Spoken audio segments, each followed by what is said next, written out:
नमस्कार डॉक्टर मुनीश, बहुत बहुत स्वागत है आपका। नमस्ते अंजू जी।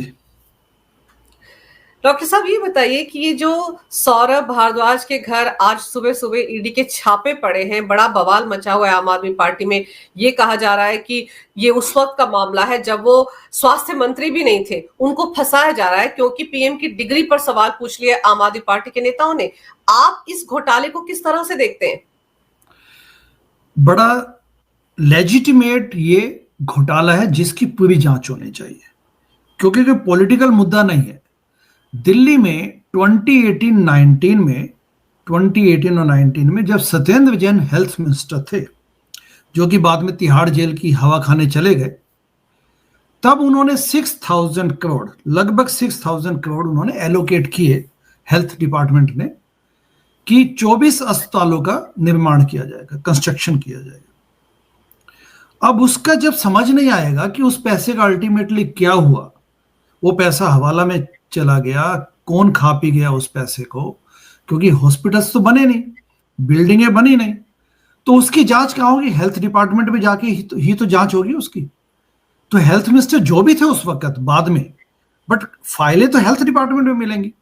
एंड नेचुरली जब ये मामला उठा तो उस वक्त हेल्थ मिनिस्टर सौरभ भारद्वाज थे, क्योंकि 2023 में 23 मार्च से भी हेल्थ मिनिस्टर बनाए गए थे दिल्ली में।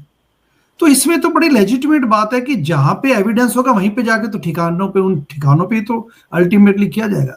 वही बड़ी कॉमन सी प्रैक्टिस है कि मिनिस्टर लोग अपनी फाइलें घर पे भी ले आते हैं। प्लस ये ध्यान देने वाली बात है कि इस लगभग 6,000 करोड़ का जो घोटाला हॉस्पिटल कंस्ट्रक्शन स्कैम है, इसमें 13 प्लेसेस पे 13 प्लेसेस पे छापे इस वक्त चल रहे हैं। तो सौरभ भारद्वाज अकेले नहीं है, प्राइवेट कॉन्ट्रैक्टर्स, ऐसे जो नौकरशाही में जो लिप्त जो ये बड़े ऑफिसर थे, उन सबके ठिकानों पे इस वक्त छापामारी चल रही है। नेचुरली एविडेंस तो इकट्ठे कलेक्ट किया जाता है, और ये पैसों का मामला है। Prevention of money laundering act PMLA के तहत ईडी जब जंप करती है, मुद्दे पे आती है, क्योंकि उसके अलावा वो उसी किस्म के जहां पे पैसों का हवाले का मामला हो या पैसे गड़बड़ हो, उसमें ईडी का उसमें भूमिका आती है। तो पहले एसीपी ने, एंटी करप्शन ब्रांच ने इस मामले को उठाया। जब उन्होंने इन्वेस्टिगेट किया, जब समझ आया कि इसमें कुछ उनको संदिग्ध लगा, तो उन्होंने इसमें जांच की, दिल्ली की एंटी करप्शन ब्रांच ने। फिर जब उनको समझ आ गया कि यहाँ पे तो हवालाबाजी हुई है, तो उन्होंने केस ईडी को रिक्वेस्ट किया कि आप इसमें छानबीन कीजिए। एंड उसी छानबीन के बाद ईडी को कुछ लगा है। अब प्राइम मिनिस्टर की एक डिग्री पे अगर कोई सवाल उठाया गया, मान लीजिए, तो फर्जी है कि नहीं है, इसके बेसिस पे ईडी जंप इन करेगी और बिना किसी मुद्दे के, मतलब एक किसी के यहाँ पे छापा लगाएगी। ये तो बड़ी हास्यास्पद बात लगती है। जो चैंपियंस थे, so called champions anti corruption के, वो खुद ही कुछ सिक्कों की खनक दे के नाचने लग गए बाद में।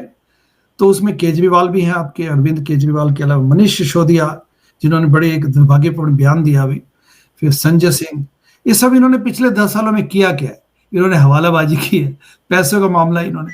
सत्येंद्र जैन पे तो हवालाबाजी का सीधा साधा आरोप लगा हुआ है कि कलकत्ता में उन्होंने कंपनियां बनाई हुई थी, शेल कंपनियां। तो this all pertains to money laundering, and I am sure कि इसमें इन्वेस्टिगेशन होगी तो बड़ा समझ आएगा कुछ कि किस लेवल का घोटाला किया इन्होंने। लेकिन सर, जिस तरह से संजय सिंह बोल रहे हैं कि सत्येंद्र जैन के खिलाफ सीबीआई की जांच चली, देखिए कुछ नहीं मिला, उनको बरी कर दिया गया, वो तो सिर्फ एक मामला है, उनके खिलाफ तो कितने सारे मामले हैं। राइट। पिछले 10 सालों में दिल्ली गवर्नमेंट जो आम आदमी पार्टी की थी, यदि आप उसमें देखें तो हवालों पे हवाले या स्कैम्स पे स्कैम हुए। इन्होंने कहाँ स्कैम नहीं किया? एजुकेशन मिनिस्टर शराब मंत्री बन गए, शराब घोटाला कर बैठे। अच्छा, स्कूलों में भी इन्होंने जो स्कूल के कक्षाओं के कमरे बनाए, उसमें भी घोटाला किया। दिल्ली जल बोर्ड ने घोटाला किया। टैंकर माफिया को तो इन्होंने कंटेन ही नहीं किया बिल्कुल। जो पार्टी सत्ता इसी मुद्दे पे आई थी सत्ता में कि हम टैंकर माफिया को खत्म कर देंगे, ठीक है, वो खुद वहां से पैसा कमाने लग गए। इन्होंने पैसा कहां से नहीं कमाया? टिकटें बेची, हवालाबाजी की। अच्छा, मोहल्ला क्लिनिक के नाम पे इन्होंने वहां पे भी शेल, मतलब गोस्ट पेशेंट्स या फर्जी पेशेंट्स बना के पैसे उगाने की कोशिश की। दवाइयों के मामले में इन्होंने काम की दवाइयां कभी अस्पतालों में ठीक ढंग से मुहैया नहीं करवाई। प्लस लैब के मामले में सिंक टेस्ट समझ आए कि बस ऐसे ब्लड सैंपल कलेक्ट किया, उसको सिंक में फेंक दिया, उस खून को या ब्लड को सैंपल को, एंड उसकी रिपोर्ट बना के दे दी। तो कहाँ इन्होंने पैसे की घोटाला नहीं किया। इनकी नैतिकता तो इसी से समझ आ जाती है कि इनका नैतिकता का लेवल क्या है, कि जैसे सत्ता में आए 2015 में जितेंद्र तोमर की डिग्री को इन्होंने जस्टिफाई करना शुरू कर दिया, बाद में वो जेल चले गए, लॉ मिनिस्टर थे। तो ना तो नैतिकता के पैमाने पे खड़े उतरे, ना इन्होंने जो एंटी करप्शन प्लैंक पे आए थे भ्रष्टाचार की लड़ाई लड़ने, चंदा की पारदर्शिता, चंदा गोल करके बैठ गए। चंदा तो गोल इन्होंने पीसीआरएफ स्कैम के तहत अन्ना आंदोलन में भी खा लिया था वैसे चंदा, लेकिन वो ज्यादा लोग समझना नहीं चाहते उस मुद्दे को। अन्ना आंदोलन के दौरान जो पैसा मिला, जो चंदा इकट्ठा हुआ, तो उस पैसे को भी इन्होंने इनको गोलमाल कर गए। पीसीआरएफ एक संस्था होती थी जो कि अरविंद केजरीवाल, मनीष सिसोदिया, इनकी एक एनजीओ थी। तो इन्होंने सारा जो चंदा, क्योंकि अन्ना आंदोलन का कोई अकाउंट तो था नहीं, तो उस पैसे को इन्होंने अपने अकाउंट में जमा, पीसीआरएफ के पैसे के अकाउंट में जमा करवा लिया। उस पैसे का हिसाब किताब देने को कोई तैयार नहीं। तो पारदर्शिता की लड़ाई लड़ने आए थे, एंड सबसे बड़ा जो विश्वासघात देश की जनता के साथ इन्होंने किया। तो जो ये अस्पताल कंस्ट्रक्शन का मामला है, ये एक लेजिटिमेट मुद्दा है। अच्छा, इसके अलावा ये देखिए, जो सीएजी ने भी मुद्दा उठाया था, सीएजी ने भी अपनी रिपोर्ट्स में, एनुअल रिपोर्ट्स में चिंता जताई कि इस पैसे का ठीक ढंग से उपयोग नहीं किया गया। अब सीएजी भी झूठ बोलेगा, सब लोग इनके खिलाफ झूठ बोल के इनको एक्सपोज करने में लगे हैं। ये तो सब बेमानी बात है, इसका कोई तुक नहीं है। और फिर आपको याद होना चाहिए कि यही अरविंद केजरीवाल और मनीष सिसोदिया 2011-12 में दिल्ली के प्रेस क्लब में सीएजी की रिपोर्ट को आधार बनाकर सभी लोगों पर आरोप लगा देते थे भ्रष्टाचार का, और कहते थे तुरंत इस्तीफा देना चाहिए, इनको पद पर बने रहने का अधिकार नहीं है। तो तब तो ये सीएजी इनको पसंद आता था। आज वही सीएजी जब इनके घोटालों की, इनके भ्रष्टाचार की पोल पट्टी खोलता है तो ये सीएजी की रिपोर्ट को दबाकर बैठ जाते हैं। लेकिन ये जो 6000 करोड़ का घोटाला है जिसमें आप कह रहे हैं हवाला भी हुआ है, ये पैसा कहाँ गया होगा? इस पैसे में तो कहीं ना कहीं हिस्सेदारी अरविंद केजरीवाल की भी होगी। अगर ईडी इस मामले की अब तह तक जाएगी तो आज तो सौरभ भारद्वाज के ठिकानों पर छापे पड़े हैं, हो सकता है कल को पंजाब में जहां जहां रह रहे हैं सिसोदिया भी और केजरीवाल भी, वहां भी छापे पड़ जाए, क्योंकि सारा पैसा यहां से उठाकर वहीं तो जाता होगा। सर अंडरस्टूड है, क्योंकि सौरभ भारद्वाज में इतनी हिम्मत नहीं है कि एज ए हेल्थ मिनिस्टर वो अपने लेवल पे इस सारे पैसे की बंगलिंग कर लेते हैं। देखिए, टेंडर्स फ्लोट किए गए, मुद्दा यहां पे समझने वाला ये है कि 6,000 करोड़ आवंटित किए गए, टेंडर्स भी फ्लोट किए गए, लेकिन कंस्ट्रक्शन नहीं हुई। तो यानी कि कागजों में तो पैसा आगे थोड़ा बढ़ाया गया प्रोसेस को, लेकिन वो पैसा कहां गया किसी को नहीं पता। सो ये तो बड़ा मुद्दा है कि इन्वेस्टिगेशन का। अब इसमें ये सोचना कि सौरभ भारद्वाज अपने लेवल पे पैसा खा पी के बैठ गए हो, next to impossible. Arvind Kejriwal, Manish Sisodia, Sanjay Singh, Raghav Chadha, Atishi, इन सब लोगों को पता होगा। इनका काम यही था, इनका मोडस ऑपरेंडी पिछले 10 सालों का देखिए ना। जैसा मैंने कहा कि इनका मोडस ऑपरेंडी यह था कि जैसे सत्ता में आए तो इनको समझ आएगा पैसा कूटना है, क्योंकि सत्ता से पैसा और पैसे से सत्ता के व्यू चक्र को तोड़ने आए थे। अन्ना जी बोलते थे ना कि पैसे सत्ता, सत्ता से पैसा, ये खेल खत्म करना है। तो ये उस वक्त चैंपियन बन गए एंटी करप्शन प्लैंक के, अन्ना जी के कंधों पे चढ़ गए। भ्रष्टाचार मुक्त भारत बनाएंगे, भ्रष्टाचार मुक्त भारत मेरी मांग ही नहीं, मेरी जिद है। निकलो बाहर मकानों से, जंग लड़ो बेईमानों से, ये नारेबाजी शुरू कर दी इन्होंने। लेकिन जैसे सत्ता में आए तो इनको लगा इनको तो पैसों की लत लग गई। इन्होंने उसके बाद क्या नहीं किया, टिकटें बेची, टिकटें बेच बेच के पैसे बनाने शुरू किए, राज्यसभा की टिकटें बेचनी शुरू कर दी, इलेक्शंस में टिकटें बेचनी शुरू कर दी। उसके अलावा इन्होंने इस प्रकार के हवालाबाजी शुरू कर दी। तो इनको पैसों का लालच जो पड़ा, तो उसमें बड़े, और जो ऐसे पैसों के मामले में जो सरगना होता है, जो चीफटेन होता है, वो सबसे ज्यादा उसमें उसको लालच होता है, उसको समझ होती है कि ये पैसा कहीं जाने नहीं देना। तो अरविंद केजरीवाल अपने इस एम्पायर को बड़े टाइटली इसको रेगुलेट किया इन्होंने पिछले 10 सालों में। और उसमें संजय सिंह जैसे थे जो कि पहले दलाली कर करके वो सीख चुके थे सब जो सत्ता के खेल हैं, वो सिनेमा थिएटर के बाहर जो टिकटें बेचने से लेके जो सारे जो छल कपट के वो उनको सब आते थे सिस्टम। सत्ता में आते उन्होंने सत्येंद्र जैन जी को पकड़ा, उनको सारे विभाग पकड़ा दिए लगभग। देखिए, सीएम ने तो बोला मैं तो फाइल साइन करूंगा नहीं 2015 में। मनीष सिसोदिया के अलावा अगर सबसे बड़े सशक्त एक मंत्री थे तो वो सत्येंद्र जैन। सत्येंद्र जैन को व्यवहारिक समझ बड़ी अच्छी थी, प्रैक्टिकल समझ बड़ी अच्छी थी कि पैसे का हिसाब किताब कैसे किया जाए, तो उन्होंने उसका पूरा फायदा उठाते हुए ये सब किया। अब सब लोग जेल की हवा खा चुके हैं और आगे अब कुछ नायक ये जो महानायक अब जेल में आगे जाएंगे। तो ये इन्वेस्टिगेट किया जाए तो बिल्कुल ये समझ आएगा कि अल्टीमेटली इसका जो एविडेंस है वो अरविंद केजरीवाल के एविडेंस वहां तक जाएगा विदाउट एनी डाउट। और सौरभ भारद्वाज पर भी अब तो गिरफ्तारी की तलवार लटक गई। और सर, जो भ्रष्टाचार मिटाने आए थे राजनीति से, आप देखिए एक बिल लेकर आई है मोदी सरकार जिसमें प्रधानमंत्री तक उसके दायरे में रहेंगे, जिसमें सीधे सीधे है कि अगर आप किसी मामले में 30 दिन तक जेल में रहते हैं तो 31वें दिन आपको अपना पद छोड़ना पड़ेगा, चाहे सीएम हो, पीएम हो या मंत्री हो। इस पर कितना एतराज जता रही है आम आदमी पार्टी, कितना शोर मचा रही है। आप सोचिए, जिनको भ्रष्टाचार राजनीति से खत्म करना था उनको तो इसका समर्थन करना चाहिए।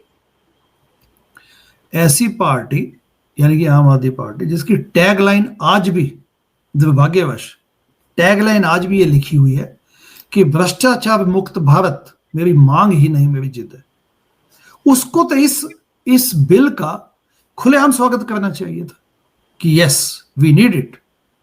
लेकिन ये देखिए इनका जो दोगलापन है, इन्होंने सिर्फ देश को भ्रमित किया। इनकी चाल वही थी जो मयंक गांधी ने वेब सीरीज में कहा, ट्रांसपेरेंसी पारदर्शिता में अरविंद केजरीवाल ने स्वयं मयंक गांधी को कहा, और मयंक गांधी ने ये वेब सीरीज में खुद स्वयं बोला है। अरविंद ने कहा, मयंक मुझे सिर्फ कुछ ऐसे लोग चाहिए जो देशभक्ति के स्लोगन्स गाएं, मुझे सोच वाले समझ वाले लोग नहीं चाहिए, बस भारत माता की जय, वंदे मातरम ये बोल दो आप, बस ऐसे लोग चाहिए थे। और वही हुआ। देखिए पहले कुछ सालों से लेके अब तक आम आदमी पार्टी के जो चिर परिचित जो एक वो है कि जहां भी खड़े होंगे अभी भी इन भ्रष्टाचारों में लिप्त होने के बावजूद भी इनकी ऑडेसिटी देखिए कि जब ये अपनी मंच से भाषण शुरू करते हैं तो अभी भी वंदे मातरम और भारत माता की जय बोलते हैं। बताइए, इस लेवल तक इनका दोगलापन है। लेकिन सर आप ये देखिए कि अरविंद केजरीवाल का क्रांतिकारी रवैया जो था कि मैं तो जेल से सरकार चलाऊंगा, इस्तीफा नहीं दूंगा, संविधान में कहीं लिखा ही नहीं है कि कोई मुख्यमंत्री अगर जेल में चला जाए तो उसको इस्तीफा देना चाहिए। मॉरलिटी की बात तो पूछिए मत उनसे। उन्होंने ही ये संशोधन करने के लिए मोदी सरकार को मजबूर किया है। अगर अरविंद केजरीवाल भी हेमंत सोरेन की तरह इस्तीफा दे देते तो शायद इस बिल को लाने की जरूरत नहीं पड़ती। इस देश के राजनेताओं में इतनी, जिसे कहते हैं, नैतिकता थी कि वो अगर उन पर आरोप लगे तो जेल जाने से पहले इस्तीफा देकर जाते थे। लेकिन केजरीवाल में वो नैतिकता भी नहीं थी और उसी के चलते ये बिल लाना पड़ा मोदी सरकार को। केजरीवाल इंडियन पॉलिटिक्स में एक वाटरशेड मूवमेंट स्थापित कर चुके हैं। जैसा आपने बिल्कुल ठीक कहा कि अल्टीमेटली पार्लियामेंट को विवश होना पड़ा कि अरविंद केजरीवाल ने जिस प्रकार से इस्तीफा देने से मना किया कि यदि कोई सीएम जेल में जाता है तो वो सत्ता का दुरुपयोग मत कर सके, इसलिए इस बिल की आवश्यकता आन पड़ी। तो इसलिए मैंने कहा कि ये मतलब एक बहुत बड़ा इन्होंने एक वाटरशेड व्यक्ति है ये, कि बताइए इनको देख के इतिहास बदलना पड़ा, पॉलिसी बदलनी पड़ी, कितनी बड़ी बात है। और ये वो है जो इंडिया अगेंस्ट करप्शन के महानायक बन के आए थे। तो ये उस वक्त 2013 में जब पहला इलेक्शन हुआ था, जब आम आदमी पार्टी ने पहला इलेक्शन लड़ा था तो ग्रेटर कैलाश से सौरभ भारद्वाज को टिकट मिली थी। अब ये भी उस वक्त एक आइडियलिज्म के तहत आए थे, क्योंकि मैं सौरभ भारद्वाज को बड़ी अच्छी तरह जानता हूँ। एंड उस वक्त के समय को कहूं तो ये मेरे वहां के उस वक्त के दोस्त हैं। तो इनमें वो आइडियलिज्म था कि चलो देश में कुछ अच्छा करके दिखाएंगे, लेकिन इनको समझ नहीं आया कि ये किस प्रकार की गंदगी में जा रहे हैं। देखिए हमने तो समय रहते ये कहा कि नहीं, यदि आप आदर्शों से भटकेंगे, सिद्धांतों से भटकेंगे, हम आपका विरोध करेंगे। और हमने पुरजोर विरोध किया। इन्होंने चंदे का घोटाला किया, चंदा खाया तो भी हमने विरोध किया। काफी लोग जो आइडियलिज्म के तहत आए थे वो सब पीछे हटते गए। सौरभ भारद्वाज यदि उस वक्त अपनी नैतिकता का पैमाना देखते और उसको तोल के समझ जाते तो आज ये हालत नहीं होती। उस वक्त उनको भी किनारा कर लेना चाहिए था आम आदमी पार्टी से, ये आप ये सजेशन दे रहे हैं उनको? बिल्कुल, क्योंकि सौरभ भारद्वाज उस वक्त वो व्यक्ति नहीं थे जो आज इस प्रकार से लिप्त हो चुके हैं। और ईडी का छापा उनके घर में पड़ना, उनका अपना, अगर आप उनके सेल्फ रिस्पेक्ट देखें, उनके अपने व्यक्तित्व को देखें, उनकी जो जो सोच के आए थे उस वक्त, उससे बड़ी अलग एक पिक्चर पोर्ट्रे करता है कि ऐसा व्यक्ति आज बताइए घोटाले में लिप्त पाया गया। पर सर, जब ये मंत्री बने थे 2023 में, तो इन पर तो कई आईएएस अधिकारियों को डराने धमकाने का आरोप भी है। वो जो फाइलें उड़ाई गई थी विजिलेंस के दफ्तर से, सेक्रेटेरिएट से, उनमें भी कहीं ना कहीं इन्हीं के बारे में सवाल उठे थे कि इन्होंने ही करवाया था वो सब कुछ। तो बहुत सारे काम इन्होंने पिछले दिनों जो किए, जब ये नए नए मंत्री बने थे, तो उस दरमियान तो बहुत सारी चीजों में ये दायरे में आएंगे जांच एजेंसियों के। अब तब एक एक एक वो था, ईगरनेस थी कि मुझे सत्ता पानी है।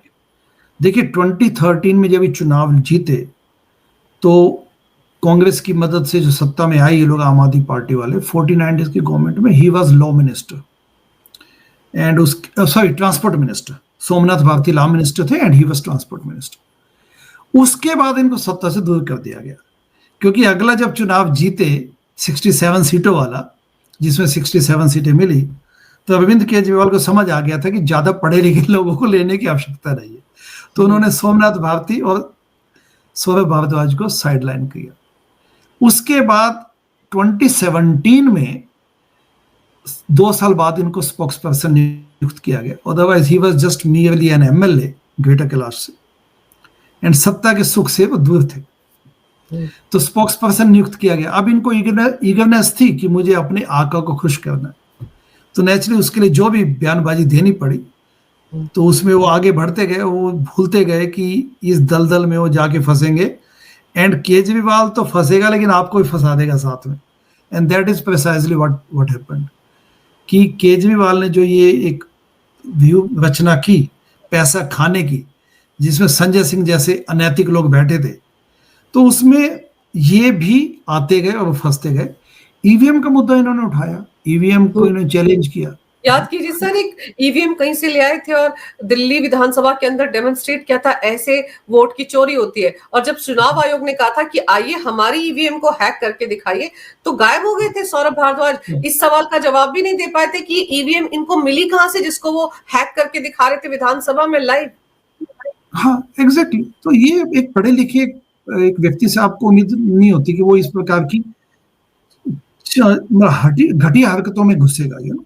आप ये सोचिए कि आप सत्ता में आए हैं, ठीक है, आप पॉलिटिक्स में आ गए, आपको सीट मिल गई, आप एमएलए बन गए, आप स्पोक्स पर्सन बन गए, बट आप अपना जो बैकग्राउंड है, आपकी जो पृष्ठभूमि है, उसका तो ध्यान दीजिए आप कम से कम। ये थोड़ी कि जैसा, बट वही बात है कि ईगरनेस इतनी थी कि अब मुझे आगे बढ़ना है, तो उसमें जैसा, क्योंकि बड़ा क्लासिकल एग्जाम्पल कि आप जब इलेक्शन कमीशन ने चैलेंज किया कि अच्छा आप हमारी ईवीएम को हैक करके दिखाइए, तो पीछे क्यों हटे आप?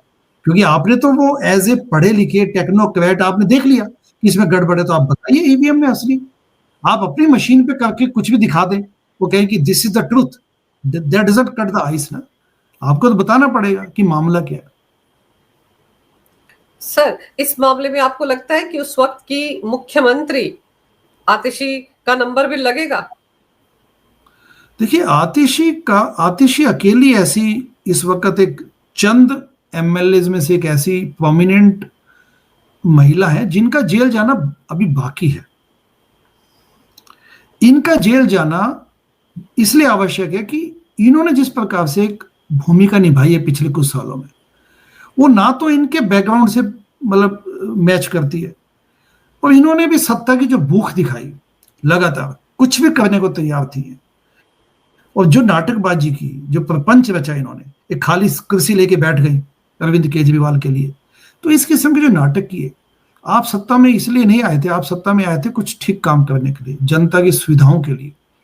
तो इन्होंने जो वहां पे नाटक किया, तो इसलिए इनका भी जेल जाना आवश्यक है, क्योंकि जो हमारे जैसे जो एंटी करप्शन एक्टिविस्ट और जो अन्ना आंदोलन के सिपाही अपने आप को बोलते हैं, हम लोगों का क्लोजर तब होगा जब इन लोगों को फिर से सब लोगों को जेल की सलाखों के पीछे हम देखेंगे, एंड आतिशी का जाना भी हमारे लिए बड़ी सुखद भूमिका होगी।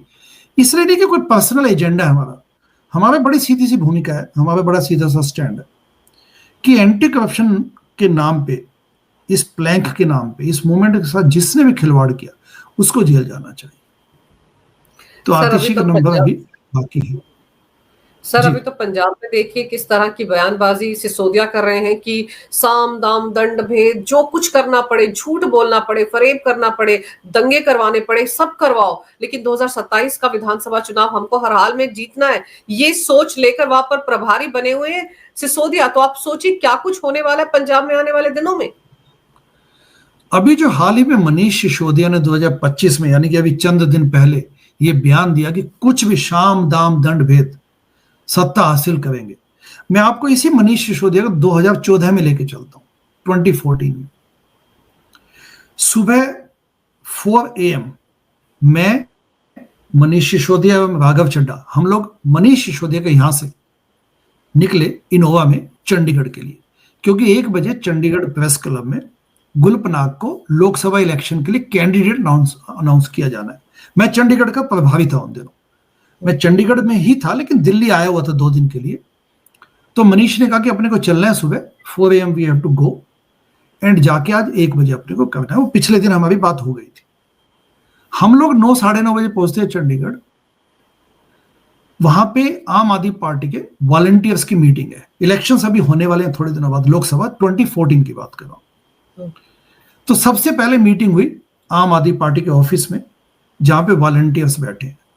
मनीष सिसोदिया ने वहां कहा, मोटिवेट करने के लिए सबको उस सभा में, कि चाहे कुछ भी हो जाए, कुछ भी करना पड़े, लेकिन हमारी लड़ाई जन लोकपाल बिल के लिए है। जन लोकपाल बिल के लिए कुछ भी करना पड़े, ये 2014 का उनका अनाउंसमेंट है। कुछ भी करना पड़े करेंगे।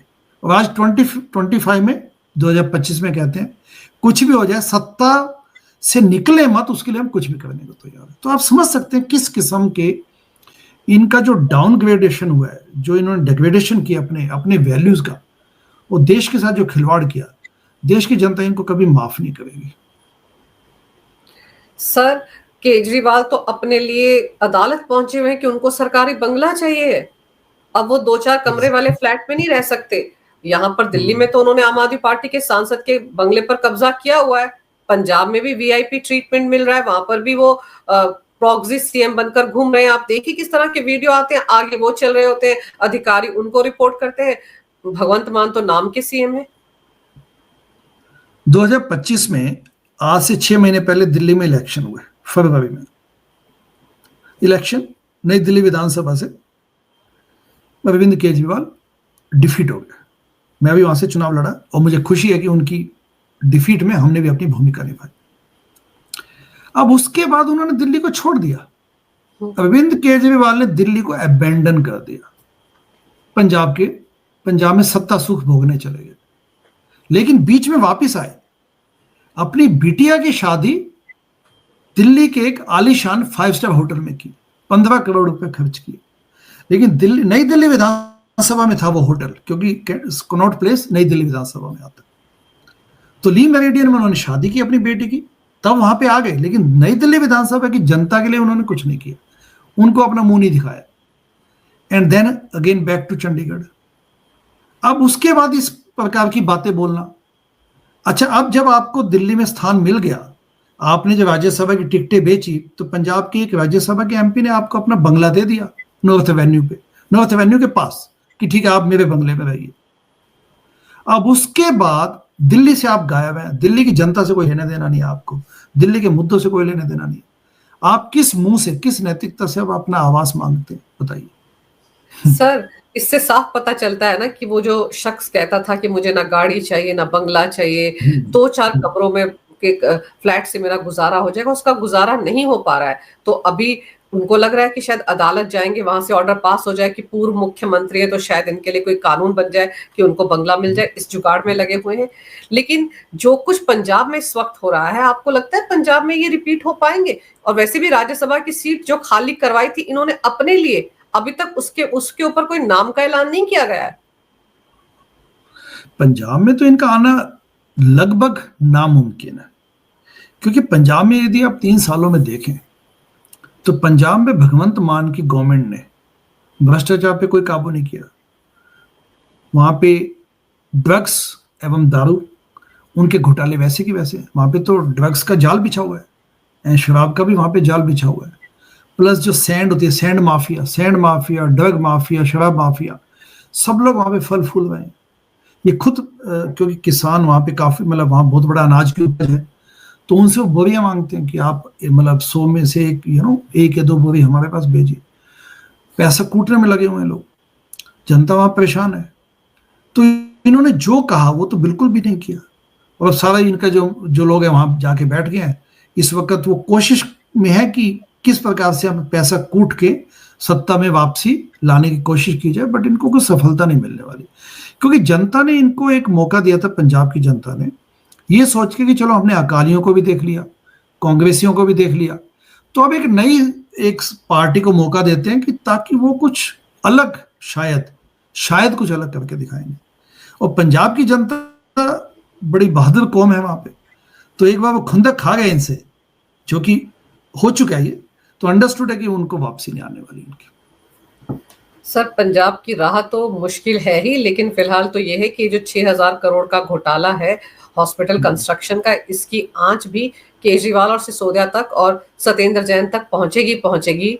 और उस मामले में हो सकता है ये फिर से जेल की हवा खाने के लिए चले जाएं। और फिर ये सिर्फ एक ही घोटाला नहीं, इसके अलावा और भी बड़े सारे घोटाले हैं जो पाइपलाइन में है, और सीएजी की रिपोर्ट में उन घोटालों का भी जिक्र है।